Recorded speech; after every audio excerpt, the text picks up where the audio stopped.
İmam Hüseyin ağanın Ərəfə duası var. Kərbəlayı deyir: İlahi səni itirən nəyi tapıb, səni tapan nəyi itirib. Bir şey ki sen varsan her şey var. Bir şey ki sen yoksan her şey var olsa da yoktu əslində.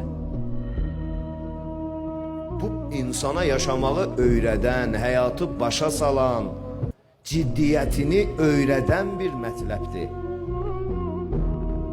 Dua edirik.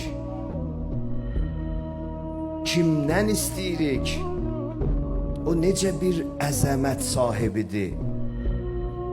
Peyğəmbər kimi bir kamil əxlaq, innəkə lə'əla xuluqin əzim, sən əzəmətli əxlaq sahibisən.